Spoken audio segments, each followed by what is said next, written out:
Hello बच्चों, कैसे हो? चलिए शुरू करते हैं पार्ट टू जो कि chemical reaction and it's equation का।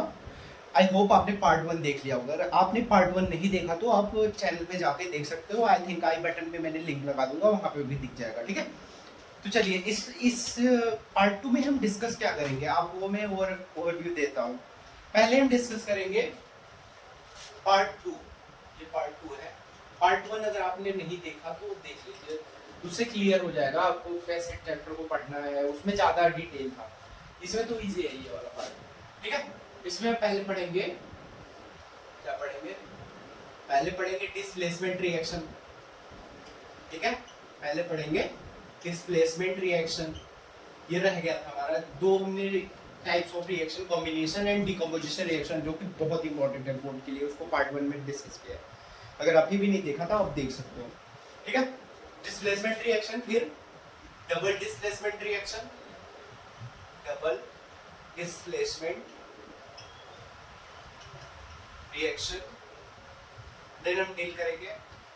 ये टाइप्स ऑफ रिएक्शन यहाँ ओवर हो जाएगा। फिर उसके बाद एक है रिडॉक्स रिएक्शन, हम डील करेंगे। क्या करेंगे? रिडॉक्स रिएक्शन पढ़ेंगे।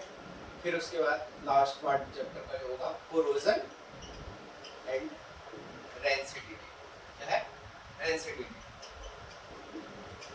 ठीक है, चल अब हम यहाँ से स्टार्ट करते हैं डिस्प्लेसमेंट रिएक्शन से। ठीक है,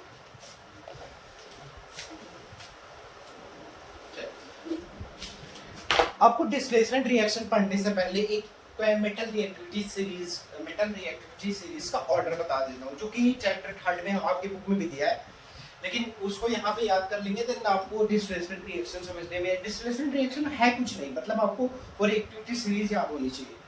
देखो क्या है, क्या हम पढ़ने जा रहे हैं, पहले मेटल रिएक्टिविटी सीरीज पढ़ लेते हैं, देन उसके बाद हम पढ़ेंगे डिस्प्लेसमेंट मेटल रिएक्टिविटी सीरीज, जिसका मैं आपको ट्रिक दूंगा याद करने का। ठीक है, ये देखिए पहले आइटम क्या है, potassium, calcium, magnesium, aluminium, zinc, iron, lead. फिर इसके बाद आ जाएंगे, इसके बाद है हाइड्रोजन, कॉपर,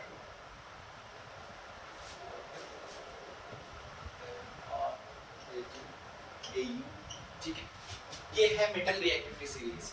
ठीक है, आई थिंक मैंने आपको होमवर्क दिया था पार्ट वन में 1 to 30 एलिमेंट को याद करने का। अगर आपने याद कर लिया होगा तो एलिमेंट आपको देखते ही पता चल जाएगा। ये कुछ नहीं है, तो ये कॉमन है, धीरे धीरे आपको पता चल जाएगा। 130 नहीं आया, जैसे ये है पोटेशियम, तो इसको मैं आपको याद करने का ट्रिक दे देता हूँ। ये हायर है, याद रखिएगा, मतलब ये इससे ज्यादा रिएक्टिविटी वाटर में ये रिएक्ट करेगा। जैसे इसका मैं आपको ट्रिक दे रहा, के से केदार, एन से नाथ, का माली,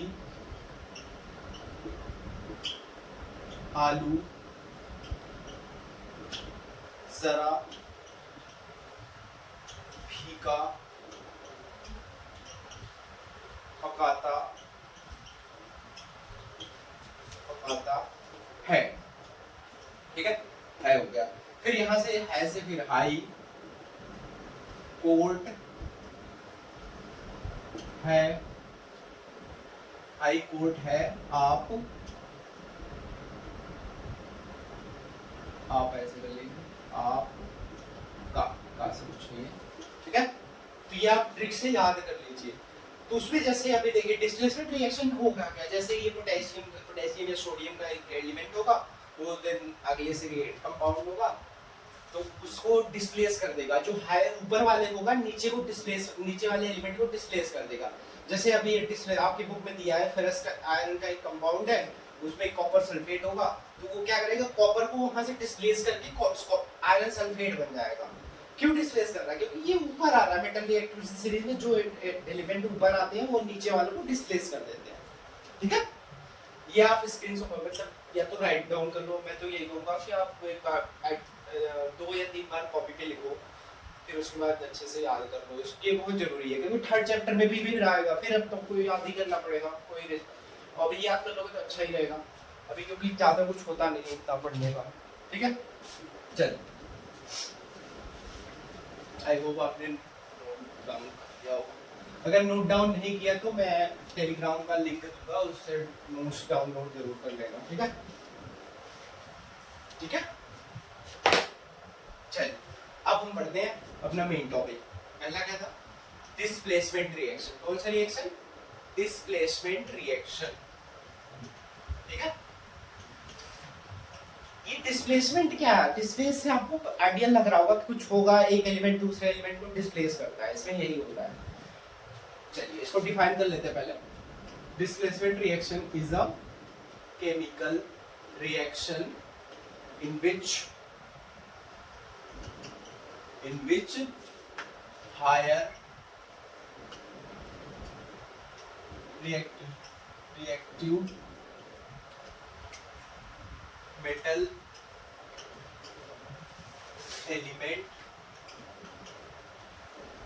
displaces a lesser reactive element from its solution। समझ में आया कुछ? ये सॉल्ट फॉर्म होता है, जैसे अरे सॉल्यूशन तो ये पूरा होता है, ऐसे लिखते हैं। आप मत लिखना, लिख सकते हो, केमिस्ट्री में लिखते हैं मतलब। ठीक है, ये होता है, याद रखिएगा। ये मैं लिख रहा सॉल्यूशन क्या होता है? एक केमिकल डिस्प्लेसमेंट रिएक्शन एक केमिकल रिएक्शन है जिसमें क्या होता है, हायर रिएक्टिव मेटल एलिमेंट जो क्या करता है, डिस्प्लेस कर देता है किसको? लेसर रिएक्टिव एलिमेंट को। ठीक है, तो आपको याद करने का as such word to word नहीं याद करते। देखो जैसे इसमें मैंने क्या याद कर रखा है, मतलब higher reactive element lesser reactive element को डिस्प्लेस कर देता है, बस इतना ही याद करना है। वो तो सेंटेंस बनाना आई थिंक आपको आता होगा, इतना तो 10 तक आ जाता है ना। ठीक है, तो ऐसे ही याद करते हैं, वर्ड पूरा लाइन में ले लिया। ठीक है, चलिए अब एग्जांपल देख लेते हैं, अब उससे आपको क्लियर हो जाएगा पूरा। पहला है आयरन और कॉपर सल्फेट। क्या है? Copper sulphate. इसमें क्या होगा जब ये रिएक्शन होगी? इसमें क्या होगा, ये अगर आप ऊपर उसमें रिएक्टिविटी एलिमेंट रिएक्टिविटी सीरीज देखोगे तो उसमें आयरन ऊपर था, केदारनाथ का माली आलू जरा फीका फीका वही था, और हाई कोर्ट यहाँ इधर साइड था, ये ऊपर था, इसीलिए इसको डिस्प्लेस कर देगा। क्या कर देगा? फिर सल्फेट बन जाएगा और ये बन जाएगा कॉपर, डिस्प्लेस होके बाहर निकल जाएगा। समझ गया? और इसमें ये I think reaction most of the स्कूलों में कराया जाता है, मतलब एक्टिविटी में। ये क्या होता है, कॉपर जो होता है ब्लू कलर का होता है। किस कलर का? Blue colour. याद रखिए कॉपर सल्फेट जो होता है ब्लू कलर, अगर आप टेस्ट ट्यूब में लोगे तो उसमें ब्लू कलर दिखेगा। फिर ये जब रिएक्शन आयरन उसमें डाल दोगे, रिएक्ट होने के बाद किस कलर का हो जाएगा? ये लाइट ग्रीन। ठीक है, याद रखिएगा, ये याद आता है एग्जाम में। मतलब कॉपर सल्फेट किस कलर का होता है? Ferrous sulphate. ठीक है, चल अब एक और एग्जांपल देख लेते हैं। आपने दो दिया, जिंक और कॉपर सल्फेट। इसमें बताओ क्या बनेगा, बताइए, सोचो। देखो केदारनाथ को अली जरा ऊपर ही आ गया, कॉपर तो बहुत बाद में था, तो मतलब ये इसको डिस्प्लेस कर देगा, ये बन जाएगा जिंक सल्फेट। क्या बन जाएगा? जिंक सल्फेट, और ये कॉपर डिस्प्लेस हो गया। ठीक है, अब एक और आपके बुक में दिया लेड और है कॉपर क्लोराइड, सीवीसी लेड। ठीक है, इसमें बन जाएगा PbCl2 और बन जाएगा कॉपर डिस्प्लेस। समझ गए?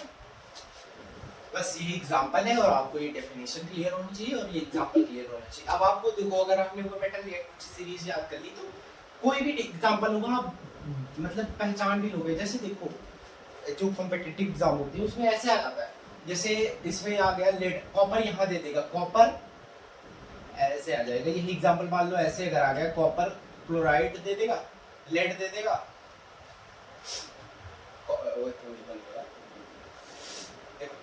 PbCl2 बन गया और बना दिया कॉपर यहाँ अलग दे दिया और यहाँ बना देगा CuCl2। ऐसे कर दे।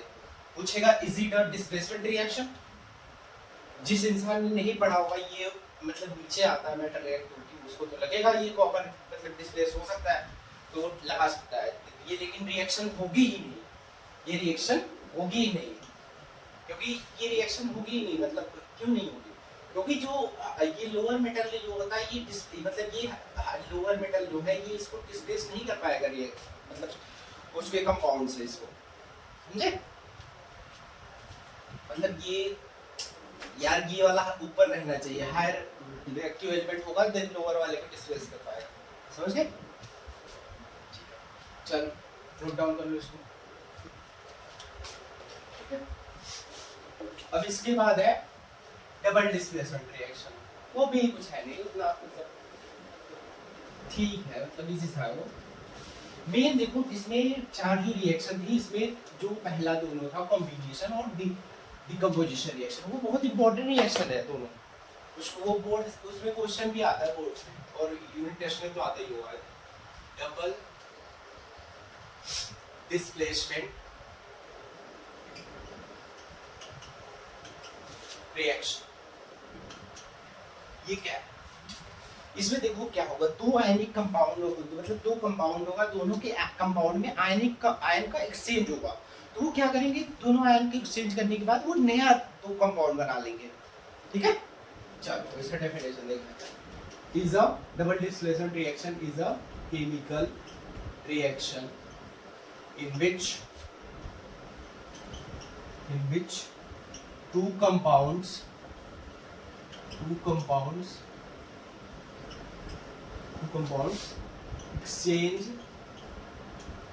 exchange their ions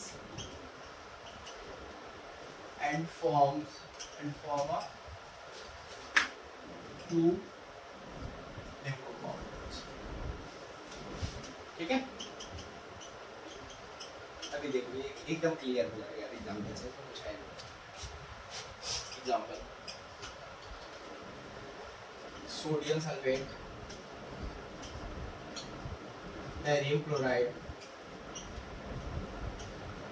इसमें क्या होगा देखो, मतलब ये एक कंपाउंड है, ये एक कंपाउंड है, इन दोनों कंपाउंड्स के आयन का एक्सचेंज होगा और ये दो नया कंपाउंड फॉर्म कर देंगे।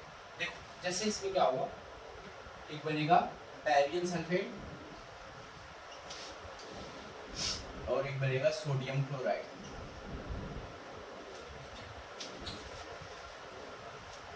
ठीक है? देखो अच्छा ये आपको क्लियर हो रहा है कि ये बेरियम सल्फेट यहाँ 2 के नहीं लिखा हुआ, यहाँ देखो ये 2 था, इसमें 2 क्यों लिखा हुआ? ये मैंने कहा था अगर पिछले लेक्चर में, अगर आपको नहीं क्लियर हो तो बताइएगा। इसमें इसीलिए 2 क्यों नहीं आया, कुछ नहीं आया, मतलब ये क्यों नहीं आया बताइए? क्योंकि बेरियम में डाई पॉजिटिव होता है और सल्फेट में भी डाई नेगेटिव होता है। ये जब क्रॉस मल्टीप्लिकेशन से कंपाउंड बनता है तो ये चार्जेस नेग्लेक्ट हो जाते हैं जब दोनों में सेम चार्ज होता है, ठीक है? अगर ये चीज़ आपको नहीं क्लियर हो रही है तो आप कमेंट करिएगा, मैं इस पर जरूर बनाऊंगा वीडियो, क्योंकि वो बच्चों को अगर नहीं क्लियर होगा तो वो समझ ही नहीं पाएगा कंपाउंड बन कैसे रहा है, ठीक है? अगर आपने 9th में आपको पढ़ाया गया होगा अच्छे से तो क्लियर होगा मुझे, ठीक है? समझ गए? अब इसमें क्या होगा, ये बेरियम सल्फेट जो होता है ये इनसॉल्युबल कंपाउंड बनाता है, ऐसे क्या कहते हैं इसको, पीपीटी बनाता है इस रिएक्शन में, पीपीटी, इसको बोलते हैं प्रेसिपिटेट, क्या बोलते हैं? प्रेसिपिटेट। और जो रिएक्शन प्रेसिपिटेट शो करती है उसको बोलते हैं प्रेसिपिटेशन रिएक्शन, ठीक है? तो हम डेफिनेशन ऐसे लिख लेते हैं, तो ये एग्जाम में आ सकता है, what is precipitation reaction? Precipitation reaction, ठीक है? The chemical reaction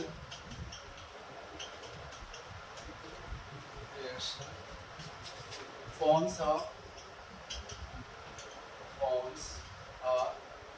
insoluble substance known as precipitate। समझ आ रहा है ये जो मैं लिख रहा हूँ आपको, precipitate। अब एक बता, देखो मैं कहने का क्या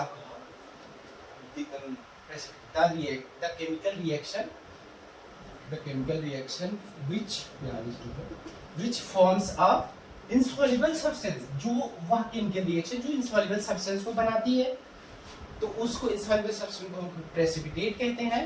एंड द रिएक्शन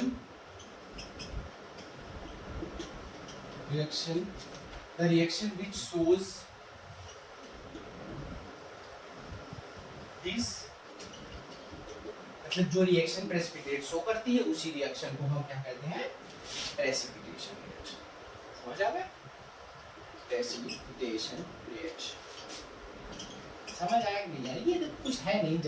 जब हम जैसे ये बेरियम सल्फेट और ये मतलब रिएक्शन कराएंगे टेस्ट ट्यूब में, तो टेस्ट ट्यूब में ऐसे जब रिएक्शन कराते हैं, टेस्ट ट्यूब देखा होगा ना आपने, तो क्या होता है उसमें जब सॉल्यूशन ऐसे बनेगा तो उसमें सोडियम क्लोराइड का सॉल्यूशन होगा ऐसे, और यहाँ बेरियम सल्फेट का नीचे ऐसे वाइट सा प्रेसिपिटेट बन जाएगा। ठीक है, रिएक्शन ऐसे कराते हैं नीचे जाके वो जम जाएगा। ठीक है, एक और चलिए इसको आप नोट डाउन कर लीजिए इतना। ठीक है, इसके बाद हम रिडॉक्स रिएक्शन पे मूव ऑन करते हैं। ठीक है, ओके चलो इसके बाद हम क्या डील करेंगे, रिडॉक्स रिएक्शन। रिडॉक्स रिएक्शन क्या होती है, उसमें दो रिएक्शन होती है, ऑक्सीडेशन और रिडक्शन रिएक्शन। ठीक है, तो आपको पहले हम रिडॉक्स रिएक्शन बनाते हैं, देन उसके बाद ऑक्सीडेशन और रिडक्शन रिएक्शन बताएंगे। ठीक है, तो पहले चलो redox reaction. Redox reaction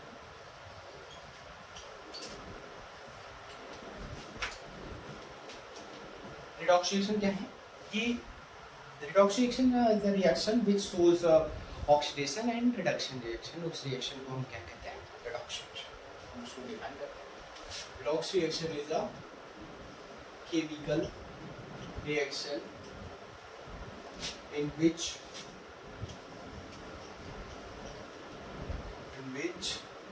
oxidation and reduction reaction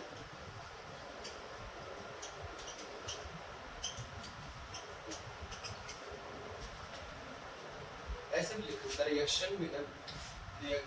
reaction which shows reduction reaction is known as। ये तो लैंग्वेज का खेल है यार, मतलब मैं आपको प्रॉपर डिफाइन करके देता ना, मतलब इजी लैंग्वेज रहेगा। Is known as redox reaction. Main यार इसमें देखो यही है कि मतलब ऑक्सीडेशन और रिडक्शन रिएक्शन, जो रिएक्शन शो करती है उसी को कहते हैं रिडॉक्स रिएक्शन। और इसका और एक नाम है, क्या है, जब दोनों वही सिंपल ऑक्सीडेशन रिडक्शन रिएक्शन भी सीधे बोल देते हैं इसको, ऑक्सीडेशन रिडक्शन रिएक्शन। इसका मतलब दो नाम है एक तरीके से, रिडॉक्स रिएक्शन हो गया, ऑक्सीडेशन रिडक्शन रिएक्शन। ठीक है, अब इसके लिए हमें ऑक्सीडेशन और रिडक्शन रिएक्शन पहले समझनी पड़ेगी। ठीक है, मैं आपको इतना एग्जांपल के लिए, इसके एग्जांपल के लिए जगह छोड़ रहा, पहले आपको ऑक्सीडेशन रिडक्शन रिएक्शन बताता हूं। Oxidation reaction, oxidation reaction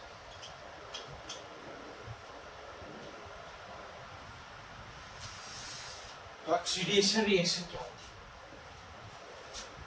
oxidation reaction is ऐसे लिख सकते, addition of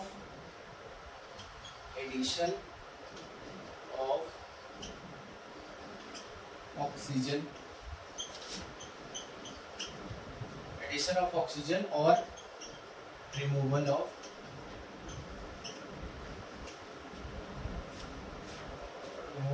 hydrogen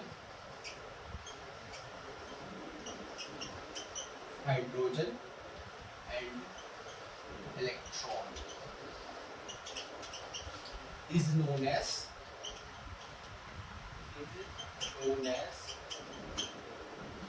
oxidation reaction। समझ आया?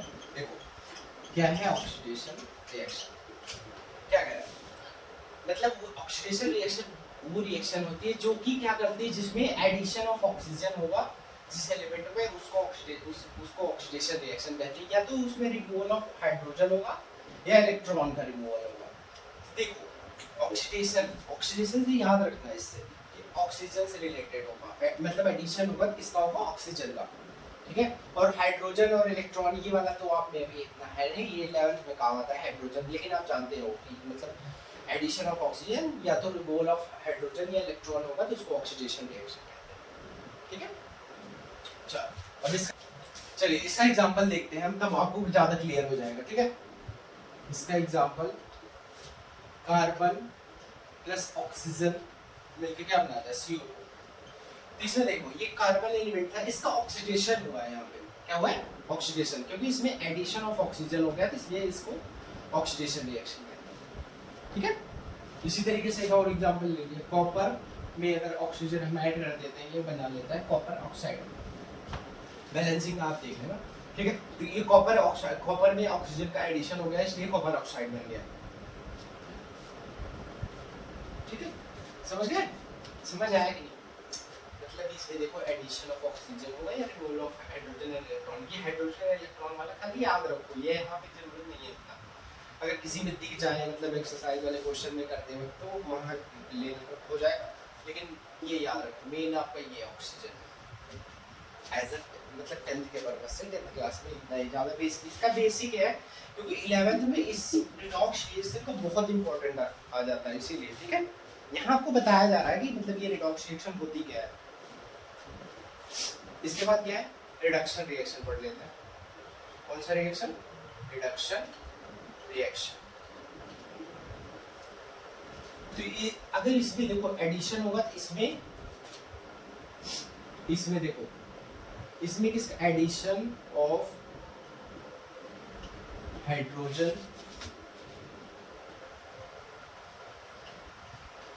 या इसी तरीके स्टार्टिंग से ऐसे ही कर दो जैसे इसका किया गया, रिमूवल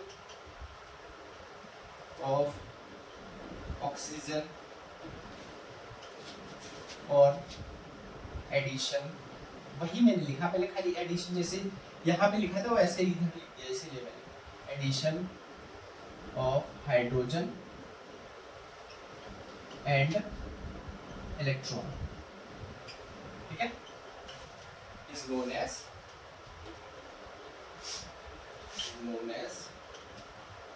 रिडक्शन। क्या मतलब इसका, मतलब जो रिएक्शन क्या करेगी, उस रिएक्शन में क्या होगा, रिमूवल ऑफ ऑक्सीजन होगा, या मतलब देखो इस वाले में एडिशन ऑफ ऑक्सीजन हो रहा है, इसमें ये जस्ट अपोजिट है रिएक्शन, देख रहे हो नहीं, इसमें रिमूवल ऑफ ऑक्सीजन हो रहा है, इसमें एडिशन ऑफ ऑक्सीजन, और इसमें ये रिमूव चीज हो रही थी, ये एडिशन में चला गया बस। और मैं यही पहले यहाँ लिख रहा था, मैंने कहा एकदम सिमिलर सा लगेगा तो बच्चों को याद करने में ज्यादा इजी होगा, इसलिए मैं कैसे। ठीक है, इसका एग्जांपल देखते हैं। कॉपर ऑक्साइड है, हाइड्रोजन है, ये बना लेगा कॉपर प्लस H2। इसमें देखो क्या हुआ, ये ऑक्सीजन का रिमूवल होगा तो ये कॉपर ऑक्साइड का यहाँ पे रिडक्शन हो गया, और इसमें ऑक्सीडेशन भी हो रहा है। देखो जो ऑक्सीडेशन होता है वो अकेले हो जाता है, लेकिन जो रिडक्शन रिएक्शन होता है वो मतलब उसमें ऑक्सीडेशन भी होगा और रिडक्शन भी होगा, जैसे इसका रिडक्शन यहाँ पे हो रहा है तो इसमें ऑक्सीडेशन इसका यहाँ पे होगा, समझे? तो इसका अब एग्जांपल लिख लेते हैं, मैंने इसका एग्जांपल की जगह छोड़ी थी ना, अब आपको ऑक्सीडेशन और reduction reaction I think clear होगा, एकदम इजी था, मैंने बताया बस बेसिक से डेफिनेशन है, और एग्जांपल आपको यही एनसीईआरटी में भी दिया है, यही आपको पता भी होना चाहिए सच। ठीक है, अब एग्जांपल देख लेते हैं इसका, यही वाला एग्जांपल उठा के यहाँ रख लेते हैं, ये इसका भी एग्जांपल है, इसका भी एग्जांपल है, मतलब ये रिडॉक्स रिएक्शन का भी एग्जांपल हो सकता है। देखो कॉपर ऑक्साइड है प्लस हाइड्रोजन है, बना लिया कॉपर प्लस H2O। तो देखो यहाँ पे हुआ क्या है, इसका हो गया है, क्या हुआ है, रिडक्शन, इसका हो गया है रिडक्शन, और इसका क्या हो गया है, ऑक्सीडेशन, क्या हो गया है, ऑक्सीडेशन।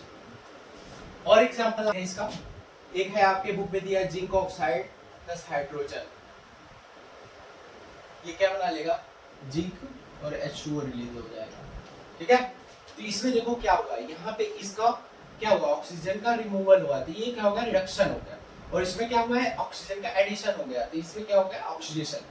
एग्जांपल 1, एग्जांपल 2, ये बहुत इंपॉर्टेंट एग्जांपल है, एग्जाम में आ जाता है। ठीक है, थर्ड एग्जांपल देखते हैं, मैग्नीशियम ऑक्साइड है HCl forms of magnesium MnCl2, magnesium chloride H2O बनाता है और क्या बनाता है Cl2। यहाँ देखिए क्या हुआ, इसमें से ऑक्सीजन रिमूवल हुआ तो इसका क्या हुआ, रिडक्शन। क्या हुआ, इसका रिडक्शन हो गया। और इसमें से क्या हुआ, इसमें से क्या हुआ है बताओ, इसमें ऑक्सीजन का एडिशन हुआ है, हाइड्रोजन में ऑक्सीजन का एडिशन हुआ तो ये क्या होगा, ऑक्सीडेशन। ठीक है, और इधर भी इसको भी कह सकते हैं, इससे हाइड्रोजन का रिमूवल हुआ था, रिडक्शन हुआ है। ठीक है, तो इसी को हम कहते हैं रिडक्शन। समझ गए ना, रिडक्शन रिएक्शन में क्या हुआ, ऑक्सीडेशन और रिडक्शन रिएक्शन होगा, मतलब ये दोनों प्रोसेस होंगे और आपको ऑक्सीडेशन रिडक्शन रिएक्शन क्लियर है। ठीक है, चलो नोट डाउन कर लो, नोट डाउन कर दिया इसको। चलो ठीक है, अब इसके बाद हम डील करेंगे चैप्टर का लास्ट पार्ट, बहुत इजी पार्ट है लेकिन उससे क्वेश्चन आते हैं आपके बोर्ड में। इजी सा है, उसकी डेफिनेशन है, कुछ भी मतलब रिएक्शंस है वो पता होनी चाहिए, बहुत इजी सा है। वो तो आपने देखा भी अगर एसिडिटी कोरोजन, जंग लगता रहता है घरों में, लोहे में। ठीक है, इतना तो देखा ही होगा आपने। पहले हम क्या पढ़ेंगे, कोरोजन। क्या पढ़ेंगे, कोरोजन। ठीक है, कोरोजन क्या है, corrosion is a process, क्या है, is a chemical process है, एक chemical process है in which substance like iron, silver, copper, क्या etc, iron, silver etc are deteriorated। deteriorates मतलब होता क्या होता है, खराब होना। deteriorates process in which iron, silver are deteriorates due to the formation of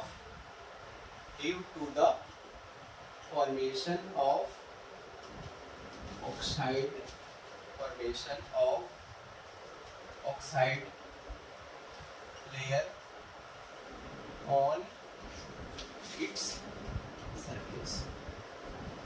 समझ गए क्या है, एक केमिकल प्रोसेस है जिसमें कि आयरन, सिल्वर और कॉपर भी होता है। क्या होता है, डिटोरिएट्स हो जाता है ड्यू टू द, किस लिए डिटोरिएट्स होता है, क्योंकि ऑक्साइड की लेयर उसके सरफेस से बन जाती है इसीलिए। ठीक है, इसका एग्जांपल क्या है, रस्टिंग ऑफ आयरन। क्या है example, rusting of iron. Iron में जंग लगना जो होता है, ब्राउन कलर, रेडिश ब्राउन सा लगता है। किस कलर का लगता है ये, रेडिश ब्राउन। याद रखिएगा, ये तो देख रखा होगा आपने। ठीक है, और इसमें केमिस्ट्री के लेवल पे होता क्या है, Fe, मतलब आयरन जो होता है वो ऑक्सीजन के प्रेजेंस के रिएक्ट करके Fe2O3 बना लेता है। ठीक है, बस इतना ही आपको पता होना चाहिए। और आपके बुक में दो कंपाउंड, दो सिल्वर और कॉपर, सिल्वर और कॉपर में बता रखा है कि उसमें कोरोजन लगने के बाद कौन से कलर का होता है। सिल्वर जो होता है ब्लैक कलर का, इसमें ऑक्साइड लेयर होती है, याद रखिएगा, ये इंपॉर्टेंट है। इसमें ग्रीन कलर का ये ऑक्साइड लेयर होती है। ठीक है, और इसमें रेडिश ब्राउन, याद रखिएगा ये। ठीक है, चलिए, और ये टॉपिक खत्म होता है। आपको डेफिनेशन पता होना चाहिए, एग्जांपल पता होना चाहिए, और सिल्वर और मतलब सिल्वर, आयरन और कॉपर में किस कलर का रस्टिंग होता है। ठीक है, ठीक, चलो अब हम डिस्कस करते हैं रेसिडिटी क्या होती है। रेसिडिटी, ओ सॉरी, इसका हम प्रिवेंशन में डिस्कस कर लेते हैं। प्रिवेंशन क्या है, प्रिवेंशन मतलब प्रिवेंट कैसे करेंगे, अगर ये प्रिवेंशन या अवॉइड, कोरोजन को अवॉइड करने के लिए क्या करेंगे, पेंटिंग कर लेंगे। क्या करते हैं, पेंटिंग कर देंगे, या गैल्वेनाइजेशन। गैल्वेनाइजेशन अभी आप उस चैप्टर में पढ़ोगे, थर्ड चैप्टर में क्या होता है, गैल्वेनाइजेशन कर देंगे, या तो फिर एलॉइंग कर देंगे। एलॉइंग क्या होता है पता है, एलॉइंग क्या होता है, जैसे इसमें दो एलिमेंट को मिला के एक मिक्सचर बना देंगे, वो जैसे ऑक्सीडेशन रिएक्शन नहीं कर पाता। जैसे आपने स्टील देख रखा हो, स्टील में क्या होता है, उसमें आयरन और कॉपर कार्बन का मिक्सचर होता है, तो वो रिएक्शन नहीं हो पाता ऑक्सीजन, इसीलिए जो स्टील का बर्तन या रेलिंग हमारे छतों पे लगी होती है उसमें और मतलब कभी जंग नहीं लगता, देखा होगा आपने। ठीक है, चलिए अब डिस्कस करते हैं रेंसिडिटी। क्या डिस्कस करेंगे? रेंसिडिटी। रेंसिडिटी क्या है, डिफाइन कर लेते हैं। Rancidity is a chemical process, chemical process है in which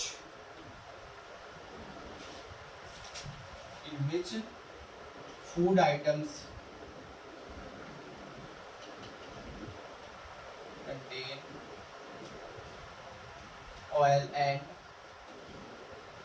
fat,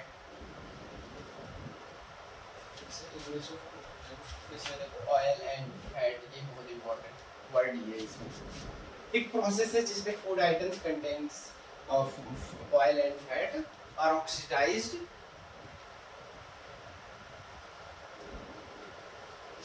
ये क्या होता है, जो ऑयल और मतलब फैट कंटेनिंग फूड आइटम्स होते हैं उसमें क्या होता है, ऑक्सीडाइज हो जाता है, उसी प्रोसेस को रेंसिडिटी कहते हैं। These results the, इसकी वजह से क्या होगा, These results food item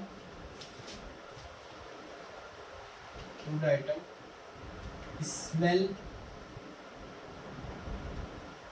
bad and also spoil.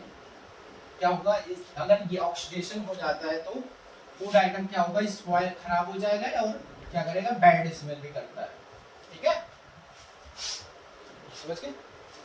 तो हम इसके अब रेंसिडिटी समझ गए ना। अब देखो, अब हम इसको प्रिवेंशन करने के लिए क्या करते हैं, इससे बचने के लिए क्या करते हैं, अगर देखो जैसे फूड आइटम्स होता है, keep food items in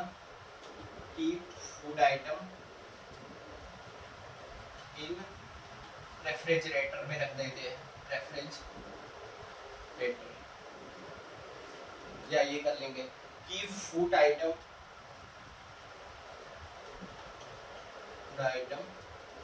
in air tight chamber, या हम मतलब एयर टाइट चैम्बर में रखेंगे, मतलब जैसे बॉटल या इसमें रखेंगे तो रिएक्शन नहीं हो पाएगी। क्यों नहीं हो पाएगी, तो ऑक्सीजन नहीं पहुंच पा रहा है। ठीक है, और क्या कहते हैं, जैसे चिप्स, ये याद रखना, चिप्स पैकेट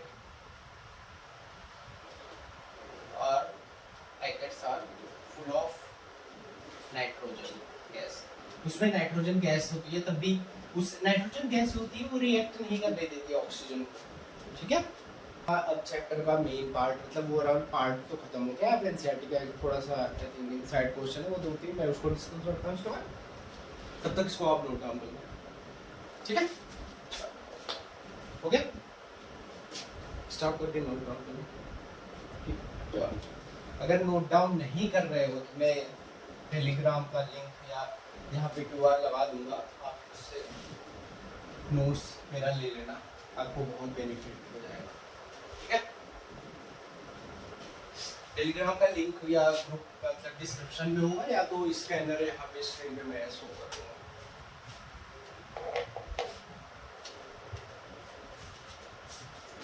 चलिए अब हम डिस्कस करते हैं चैप्टर का लास्ट पार्ट, जो कि एनसीईआरटी का इनसाइड क्वेश्चन है। NCERT inside questions. ठीक है, पहला क्वेश्चन क्या है, आपकी स्क्रीन पे दिख रहा होगा, क्या है पहला question, why does the colour of copper sulphate change when an iron nail is dip into it. तो आपने जब हमने डिस्प्लेसमेंट रिएक्शन पढ़ा था, उसमें आयरन था, कॉपर सल्फेट था, तो वो कलर क्यों चेंज हो गया, मैंने पहले रिएक्शन लिख दिया था आपको, तो आयरन था, कॉपर सल्फेट था, ये हो गया, बन गया था, क्या बनेगा, आयरन सल्फेट FeSO4 और बनेगा कॉपर। ये कह रहा है जब ये रिएक्शन मतलब आयरन को कॉपर सल्फेट के सॉल्यूशन में डाला गया तो ये रिएक्शन ने कलर क्यों चेंज कर लिया, क्यों चेंज कर लिया बताओ। क्योंकि ये जो मेटल था वो हायर एलिमेंट था, higher reactivity element, reactivity order का एलिमेंट था, जो कि lower metal reactivity order element को डिस्प्लेस कर दिया, इसलिए ये कलर चेंज हो गया। ठीक है, ये किस कलर का था, आपको याद है, किस कलर का था,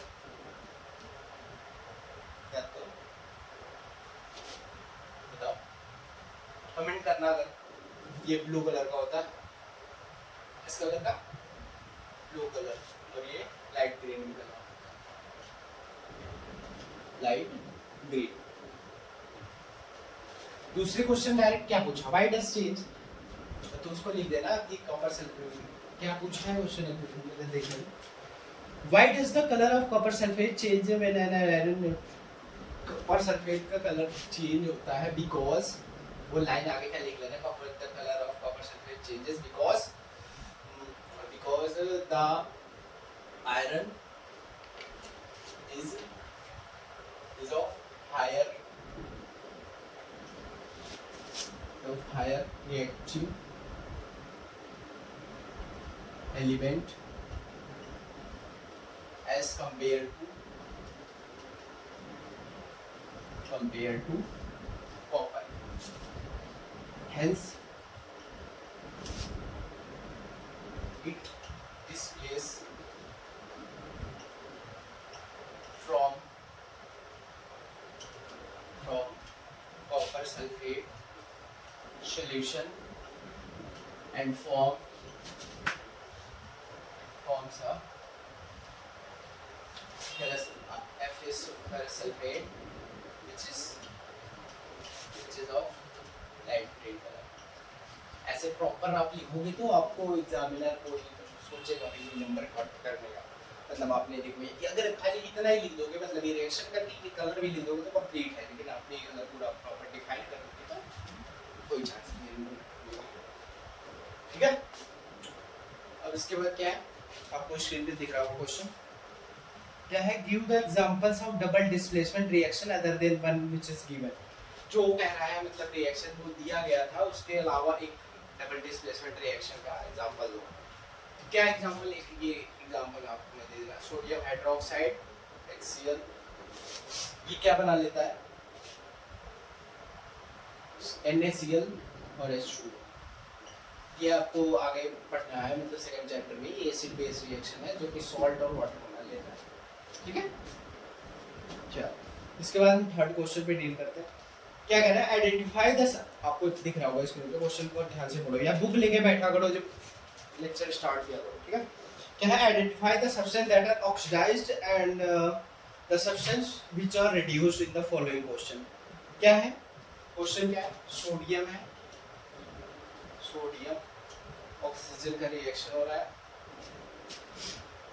क्या बना रहे हैं, Na2, बैलेंसिंग आप देख रहे हैं। क्या है फिर, कॉपर ऑक्साइड है, हाइड्रोजन, ये तो हमने भी किया था, कॉपर और H2। ठीक है, इसमें देखो क्या हो रहा है, सोडियम की क्या हो रहा है, इसका हो रहा है ऑक्सीडेशन। क्या हो रहा है, ऑक्सीडेशन, और इसका क्या हो रहा है, रिडक्शन।